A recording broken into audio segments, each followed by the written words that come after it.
Bien, señores, en elecciones abiertas tenemos una persona que puede aportar muchísimo en este momento en que el PLD se aboca a inscribir sus precandidatos como aspirantes a ser candidatos a la presidencia por el Partido de la Liberación Dominicana. Tenemos un hombre que quizás, junto con Danilo Medina, Jaime David Fernández, Leonel Fernández, sea el que mejor tiene la memoria histórica de los estilos de elección de los candidatos. Le damos la bienvenida a Radamés Segura. Ingeniero, gracias por estar aquí. Quisiera comenzar, siempre he tenido una confusión.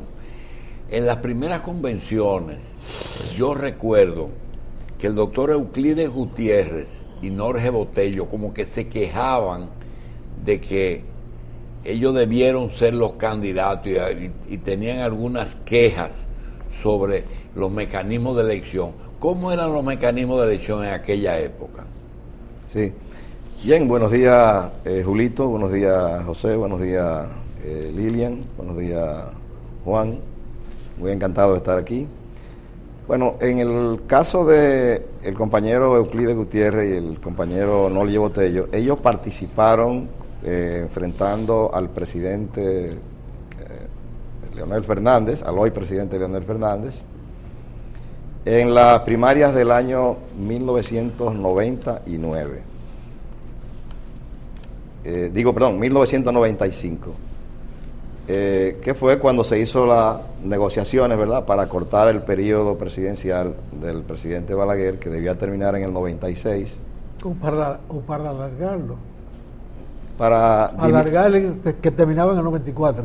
Para disminuirlo, no, porque él había supuestamente ganado las elecciones del año 1994, sí, y debía entonces gobernar hasta 1998, pero ocurrió que se hizo una modificación constitucional para que él solo estuviese hasta 1996. Entonces, en el 96 se debía elegir, debían haber elecciones para elegir a un presidente.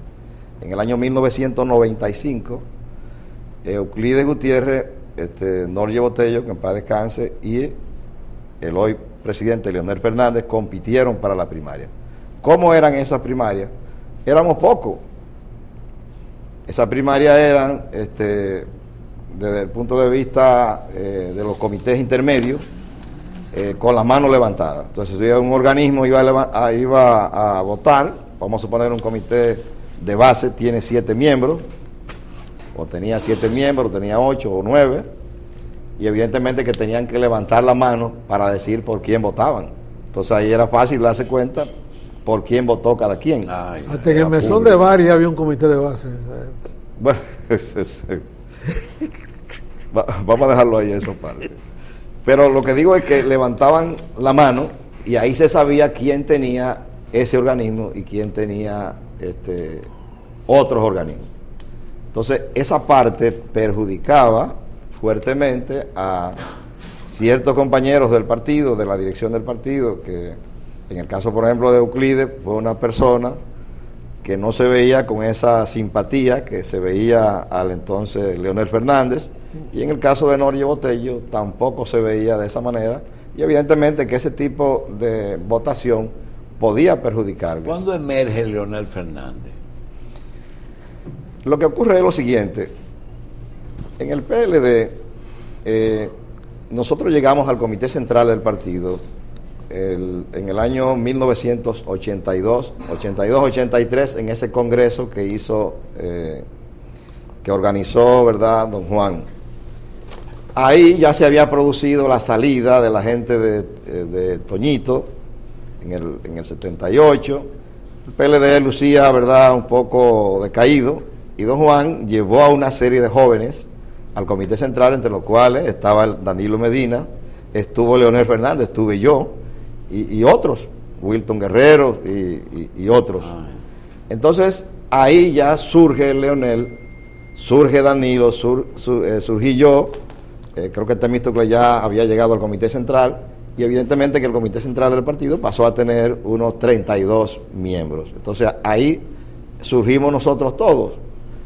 Ahora, en un momento determinado, en el caso del grupo que encabezaba el compañero Rafaelito Alburquerque, había la necesidad de ponerle un freno a eso, porque muchos compañeros veían que Alburquerque quería, como quien dice, heredar a Bosch en vida, y evidentemente que ya habían fuerzas que estaban gravitando al interior del partido, por ejemplo el sector que encabezaba el compañero Norge Botello, un sector que encabezaba también el compañero Vicente Bengoa, estaban la gente de habían otros, y entonces se le puso, para ponerle coto a eso, se procedió con el asunto de Rafaelito Alburquerque. Rafaelito Alburquerque sale en el 83-84, y entonces entra una nueva gestión de la Secretaría General del PLD, encabezada por Lidio Cadé, que tenía a Danilo Medina como vicesecretario general y a Gustavo Montalvo también como vicesecretario general. Entonces, todo eso fue discurriendo hasta el año 93. En el año 93, un sector de lo que era el grupo de Norge Botello se desprende y forma un equipo aparte. Ese sector lo encabeza Danilo Medina.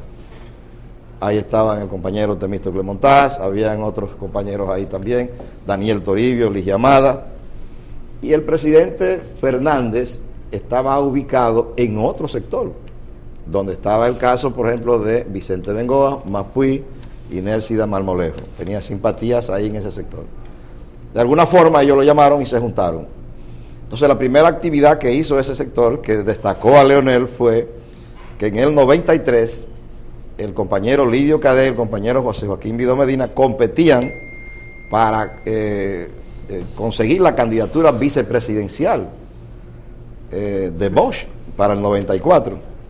Era la máxima que se podía aspirar. Y entonces en esa competencia se incluyó a Leonel Fernández, y Leonel Fernández le ganó entonces a Lidio y le ganó a Jaime David, a Vidó Medina ya en el 93. Entonces, en vista de que Bosch aparecía disminuido, ¿verdad?, para el trabajo ya en ese periodo, pues Leonel le correspondió recorrer todo el país y hacer un nombre. Entonces, acuérdense que Vincho era el candidato a senador por el distrito. ¿Por el PLD? Sí. En el 94. Ya. Entonces Vincho y Leonel estuvieron juntos desde esa época. Ya. Por eso es que Leonel en algunas ocasiones se ha declarado vinchista. Sí. Porque tuvieron ese tipo de conexión cercana en esa época. Entonces ahí quedaron de lado Vidó Medina y Lidio Cadé. Eso fue en el 93.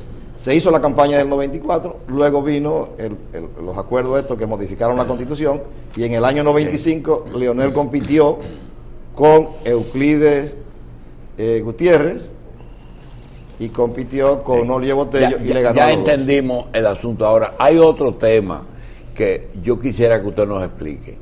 ¿Por qué en el PLD ocurren unos fenómenos medios extraños? Por ejemplo, el caso suyo, que era grande por dentro, es decir, en los organismos del PLD, Radamés Seguro era fuerte y tenía mucha gente, inclusive tuvo hasta muchos legisladores que propició y ayudó, y eso no se proyectaba al ciudadano común. ¿Qué es lo que pasa internamente en el partido? Bueno, ahí lo que ocurrió es que, como yo decía, con la victoria de Leonel sobre Euclides y sobre Botello, Leonel se convirtió en el candidato presidencial del PLD y producto del acuerdo del Frente Patriótico, luego se convierte en el presidente de la República. Entonces ahí se entroniza un grupo en el poder. Ese grupo lo integran Danilo Medina, Leonel Fernández y Temístocle Montaz. Por eso es que Temístocle dice: a mí me toca ahora. Entonces, evidentemente que la entronización de ese grupo en el poder es el grupo que de una u otra forma se ha ido alternando, sobre todo entre Leonel y Danilo, para controlar al partido y controlar los gobiernos que el PLD ha tenido. Entonces, la preeminencia de cualquier persona que estuviese al margen de esos grupos, como yo, que por ejemplo he sido independiente, evidentemente que se hace difícil dentro de dos grupos que se disputan el poder. Porque y el que es el presidente en el momento que lo es el jefe del partido.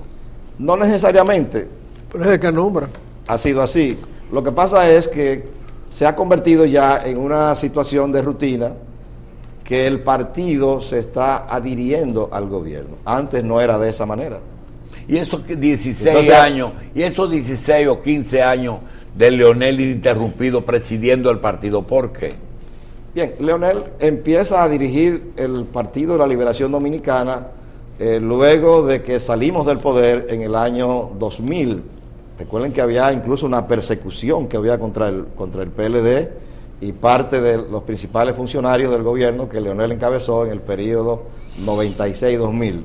Entonces se hace un congreso, Leonel resulta siendo el presidente del partido y lo ha estado siendo hasta ahora, porque ¿qué ocurrió? El partido debió haberse renovado en el año 2005, porque era cada 4 años una renovación, pero habíamos ganado las elecciones del año 2004 y alguien propuso, bueno, pero si este equipo ganó las elecciones del año 2004, entonces vamos a mantener al presidente y al secretario general y vamos entonces a ampliar el comité central del partido y el comité político. Y de ahí se ha ido haciendo eso. ¿Qué va a pasar el sábado? ¿Qué es lo que van a conocer el sábado? El sábado se va a conocer los precandidatos presidenciales del partido. El comité central del partido, conforme a sus estatutos, es el organismo que debe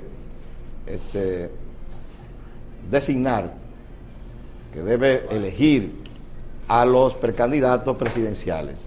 Esos precandidatos presidenciales, pues, se van a presentar en el seno del comité político, el comité central. Hay varias modalidades.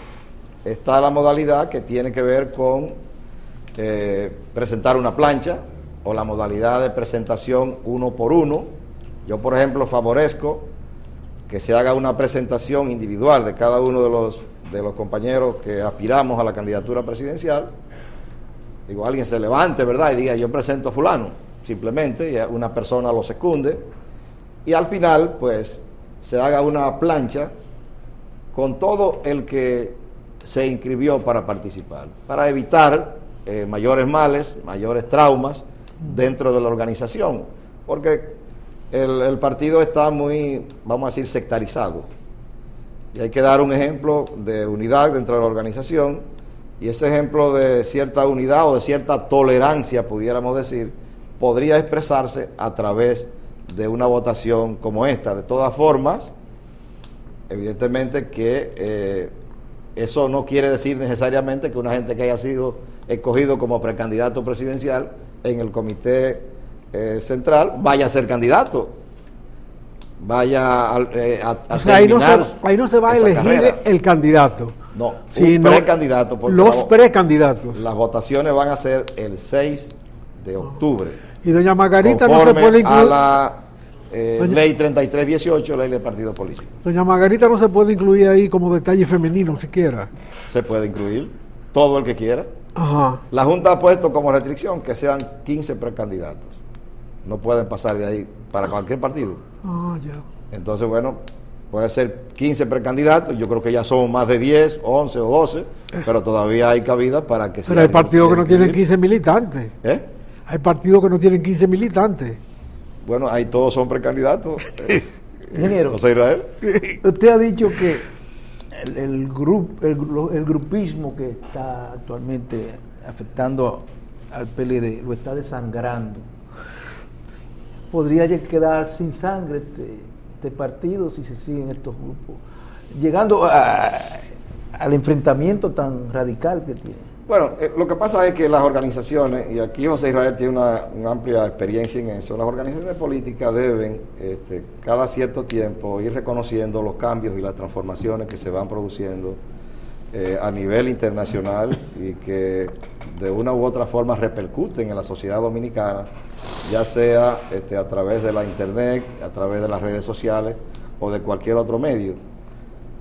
Ya realmente el PLD ha ido cambiando su forma de ser, su forma de actuar, y los estatutos mantienen todavía ciertas cosas que deberían irse modificando. El PLD ya no es un partido, digamos, de esa sustancia ideológica que se vio antes. El PLD es una maquinaria electoral, y como una maquinaria electoral, pues deberían darse cierto tipo de expresión o de libertades de cómo pueden funcionar, digamos, determinados sectores dentro del partido, cómo pueden coexistir, cuáles serían las cosas que esas diferentes fuerzas deben, digamos, aceptar para evitar que hayan divisiones o que haya choques. Por ejemplo, si el partido se da unos estatutos, entonces todas las fuerzas que convergen dentro de la organización tienen que respetar esos estatutos.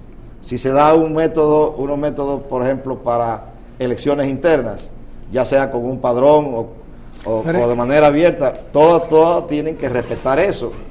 Y ¿pero en qué parte de los se permita estatutos, un ámbito de acción de eso? ¿en qué parte de los estatutos se establece la vigencia de los grupos organizados? Pero por eso digo O que sea, lo que le llaman tendencias. No, en los estatutos no está la existencia de grupos organizados, pero lo que yo estoy diciendo es que cada cierto tiempo hay que adaptar los estatutos a las realidades que se están dando. En el PLD una vez estaban prohibidos los grupos políticos. Después se ha ido con cierta displicencia. El PLD estuvo prohibida la circulación del periódico dejando fuera de la que fila. la gente se organice alrededor de esos grupos.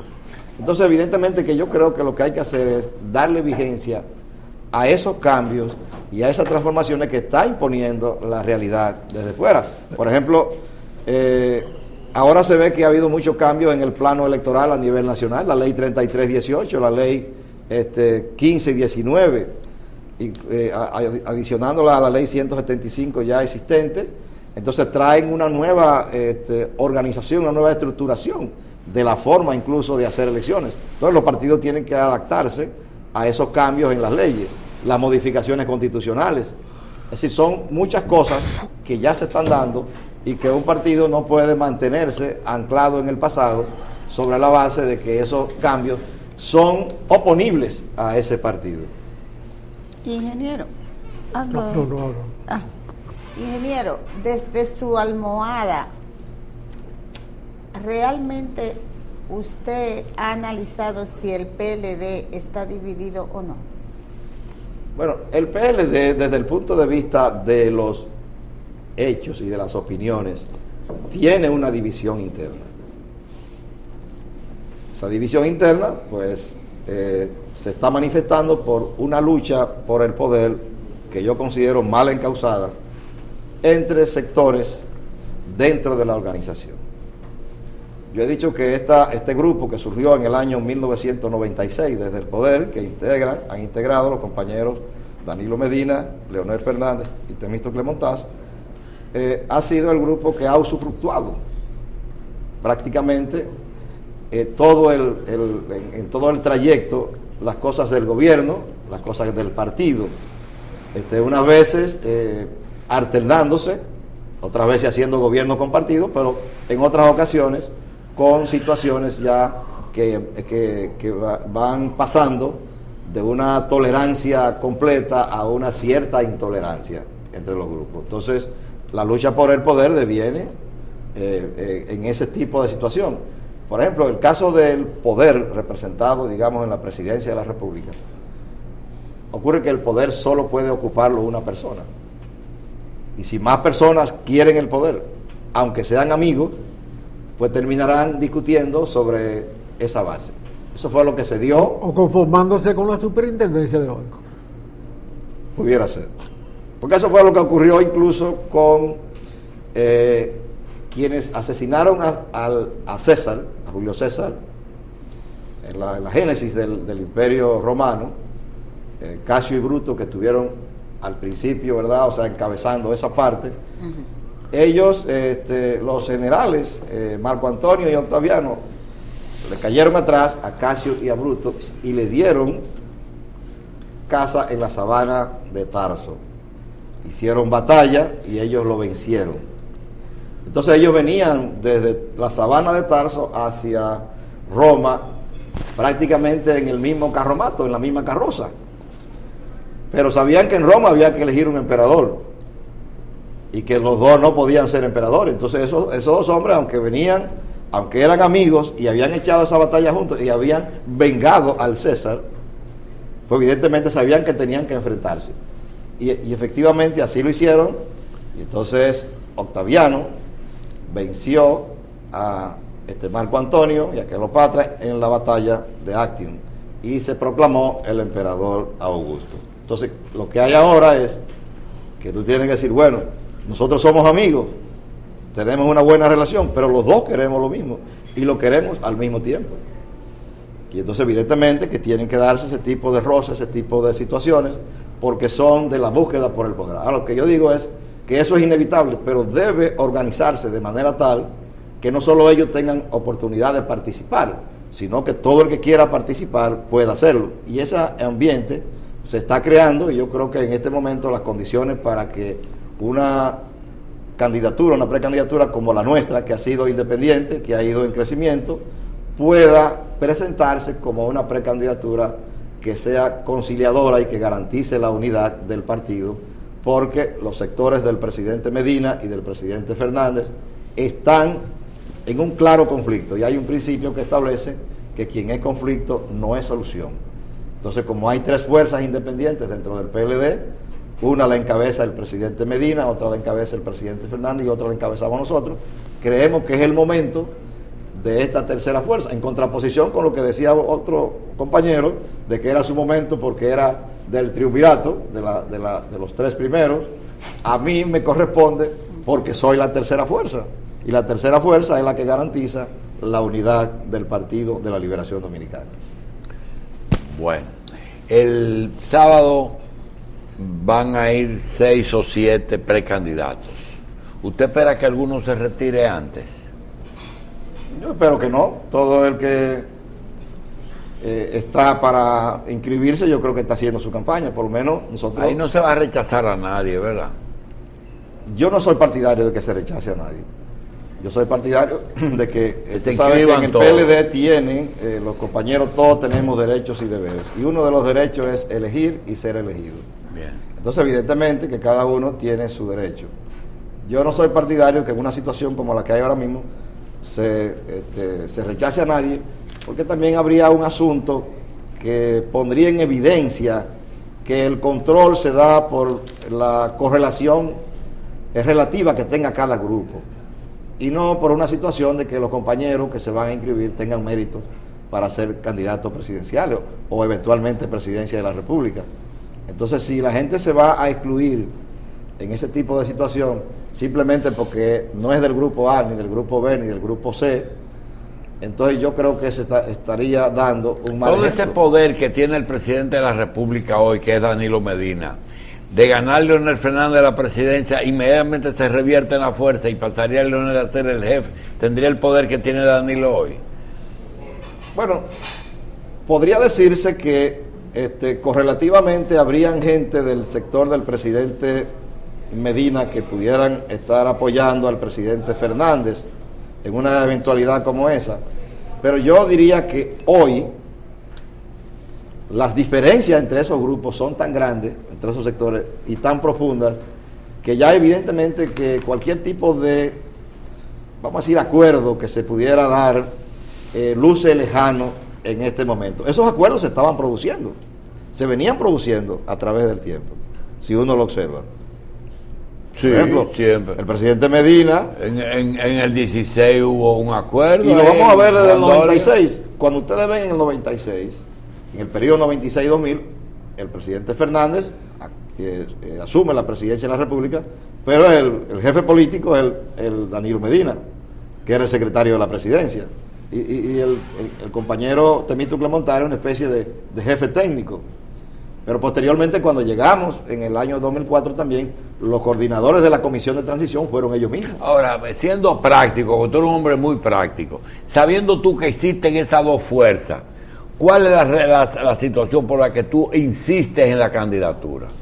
Porque yo entiendo que debe haber un cambio en el Partido de la Liberación Dominicana, que ya el sector del presidente Leonel Fernández, conforme al modelo norteamericano que él tanto ha defendido, ha cumplido su ciclo como candidato presidencial dentro del PLD al pasar entre el 2004 y el 2012, 8 años ininterrumpidos al frente del gobierno. Y que el sector del presidente Danilo Medina, encabezado por él, va a cumplir también su ciclo desde el 2012 hasta el 2020, el 16 de agosto del año 2020, y por lo tanto, para mí, ni el presidente Medina ni el presidente Fernández debían estar presentándose en la candidatura presidencial, sino que ya ellos han cumplido sus respectivos ciclos como gobernantes, y ahora es necesario que venga un gobernante nuevo. No tengo que ser yo necesariamente, pero que sí debe producirse un cambio, una renovación dentro del Partido de la Liberación Dominicana. Ahora, como ellos dos están en conflicto, y yo he dicho que el que es conflicto no es solución, evidentemente que nosotros seríamos una tercera fuerza que en esta ocasión garantizaríamos la unidad y la renovación dentro del Partido de la Liberación Dominicana. Eso es lo que yo he estado diciendo, y que ahora se presenta esta oportunidad por la situación que se ve dentro del partido. Es decir, hay un asunto de ganancia y pérdida entre diferentes sectores. Entonces el partido necesitaría de la unidad y la renovación para ganar. Entonces yo creo que ahora se presenta esta oportunidad para nosotros, porque tenemos el mismo derecho que tienen los demás. Yo apoyé resueltamente a Leonel en el 2004 y en el 2008, y apoyé resueltamente a Danilo en el 2012 y en el 2016.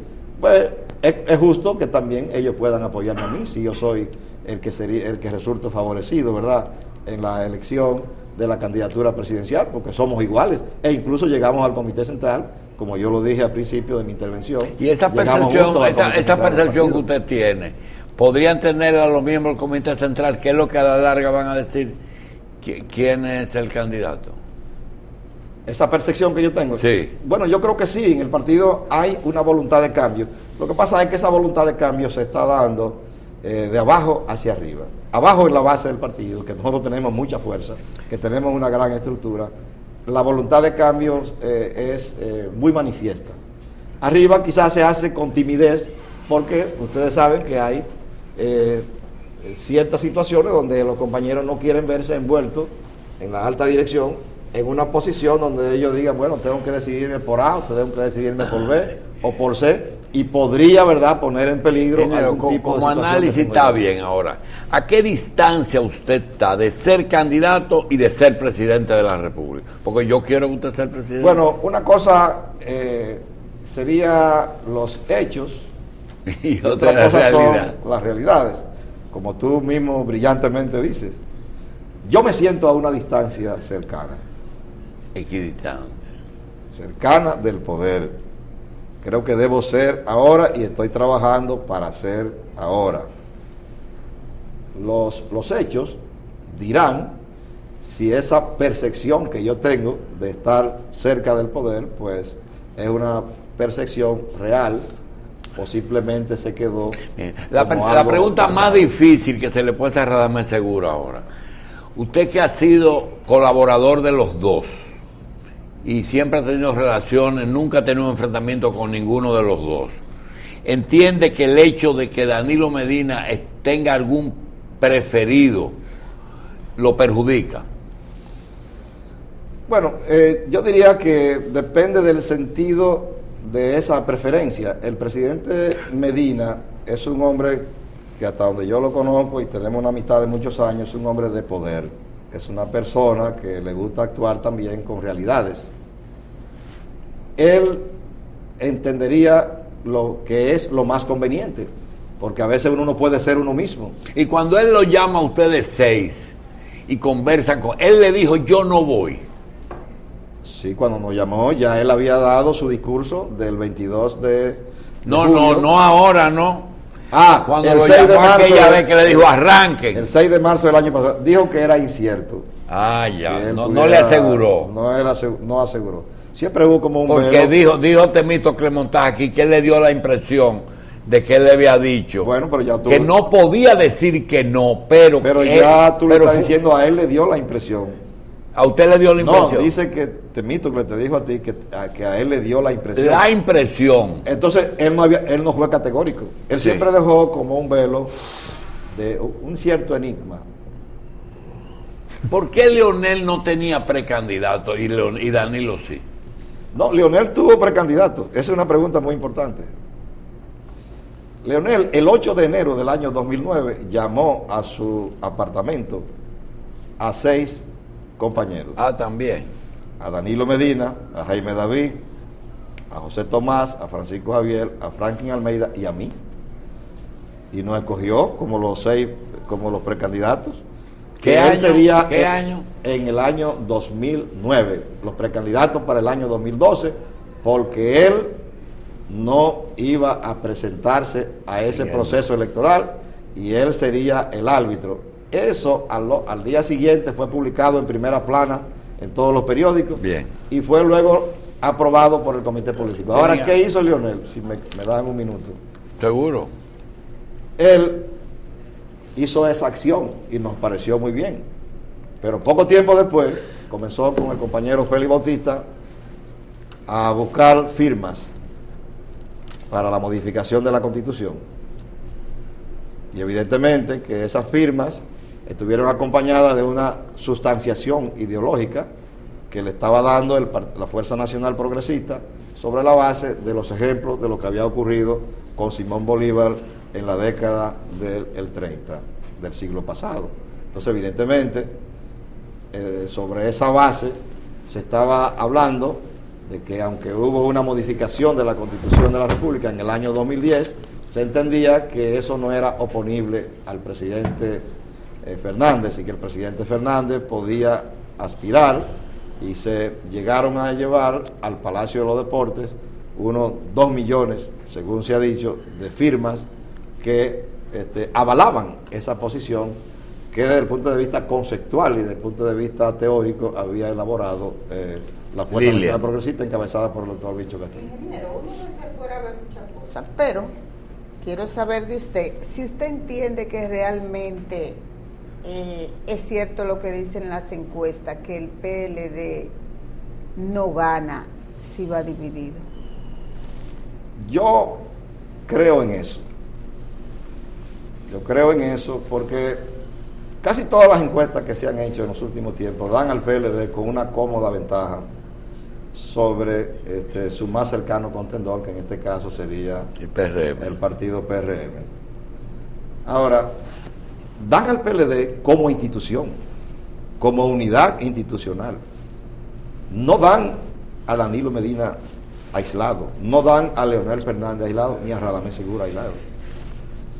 Lo dan como institución. Entonces el PLD tiene que tener mucho cuidado con no fraccionar la institucionalidad, porque evidentemente la gente cree en el PLD como institución, no como grupo. La gente entiende que el PLD ha llegado demasiado lejos en discusiones bizantinas que no tienen, ¿verdad?, ningún tipo de aporte sustancial, sino una lucha por el poder, una lucha por el reparto de cargos, pero no una lucha ni siquiera por una cuestión programática o para irnos distanciando de la sustancia ideológica, sino por hacer un programa de gobierno, por ejemplo, como el que nosotros estamos proponiendo, que es de convertir al país en un país altamente exportador de bienes y servicios para los mercados internacionales. Radamés, vamos a darte las gracias y de verdad vamos a desearte éxito, pero es difícil la lucha ahí adentro con esos bulldozers. Es difícil, pero no imposible. Pues sí. No, todo es posible. Todo es posible. Radamés Segura, gracias por estar con nosotros.